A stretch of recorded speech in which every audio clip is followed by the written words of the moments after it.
জমে উঠেছে সাতক্ষীরার ব্রহ্মরাজপুর পশুর হাট। নিরাপত্তা বাড়ালো র‍্যাব-6, জাল নোট পরীক্ষায় বিশেষ বুথ।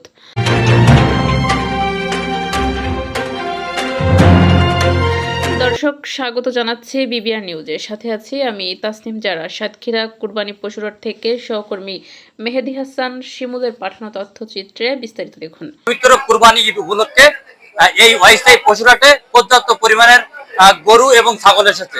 মাঝারি এবং ছোট আকারের গরুর চাহিদা এখানে বেশি। আসন্ন পবিত্র ঈদ উল আজহা উপলক্ষে সাতক্ষীরা সদরের ব্রহ্মরাজপুর পশুর হাটে নিরাপত্তা ব্যবস্থা জোরদার করেছে র‍্যাব। তো আজকে আমরা এসেছি আমাদের র‍্যাবের সাতক্ষীরার পক্ষ থেকে ব্রহ্মরাজপুর বাজারে। তো আমাদের এখানে টিম থাকবে সার্বক্ষণিক সবকটা যে বাজারগুলো আছে। এখানে আমাদের নিয়মিত যে কার্যক্রম হয়, চাঁদাবাজি, সন্ত্রাসী, ছিনতাই, মাদকের বিরুদ্ধে, এর পাশাপাশি আমাদের এই কোরবানির হাটেও আমাদের কার্যক্রম থাকবে।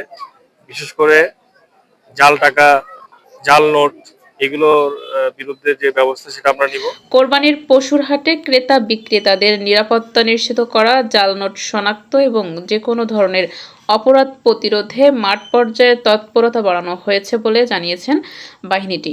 রবিবার 24শে মে বিকাল 5টায় সাতক্ষীরা সদরের ব্রহ্মরাজপুর ইউনিয়নের ডিবি ইউনাইটেড হাই স্কুল মাঠে অনুষ্ঠিত সাপ্তাহিক পশুর হাট পরিদর্শন করেন র‍্যাব-6 সাতক্ষীরা কোম্পানি কমান্ডার জয়নুদ্দিন মোহাম্মদ জিয়াদ। পরিদর্শনকালে তিনি বলেন, আজকে আমরা র‍্যাবের পক্ষ থেকে ব্রহ্মরাজপুর বাজারে এসেছি। আমাদের টিম এখানে সার্বক্ষণিক দায়িত্ব পালন করবে।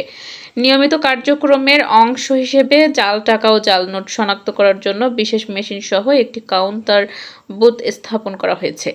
কারো যদি কোনো টাকার বিষয়ে সন্দেহ হয় তাহলে আমাদের বুথে এসে তা পরীক্ষা করে নিতে পারবেন। তিনি আরও বলেন, এছাড়া যদি কোনো ধরনের সমস্যা হয় তাহলে আমাদের জানাবেন, আমরা আইনগতভাবে প্রয়োজনীয় ব্যবস্থা গ্রহণ করব। র‍্যাব-6 সিপিসি অন এর পক্ষ থেকে পশুর হাটে একটি র‍্যাব সাপোর্ট সেন্টারও স্থাপন করা হয়েছে।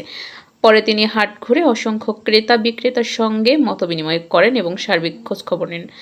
কোনো চাঁদাবাজি, বখাটেপনা বা অন্য কোনো সমস্যা হচ্ছে কিনা সে বিষয়ে খোঁজ নেন তিনি। পাশাপাশি কোনো সমস্যা দেখা দিলে তাৎক্ষণিকভাবে র‍্যাব-6কে জানানোর আহ্বান জানান। একজন ক্রেতা বলেন, বর্তমানে বাজারে গরুর মাংস 800 টাকা কেজি দরে বিক্রি হচ্ছে, কিন্তু ঈদকে সামনে রেখে পশুর যে দাম চাওয়া হচ্ছে তাতে প্রতি কেজি মাংসের হিসাবে দাঁড়াচ্ছে প্রায় 1000 থেকে 1200 টাকা পর্যন্ত।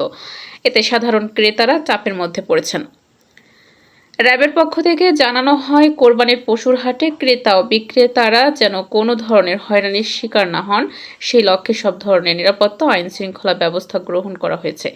অন্যান্য দিনের তুলনায় রবিবার ব্রহ্মরাজপুর বাজারে সাপ্তাহিক হাট থাকায় প্রচুর গরু ছাগল উঠেছে এবং বেচাকেনাও ছিল বেশ জমজমাট।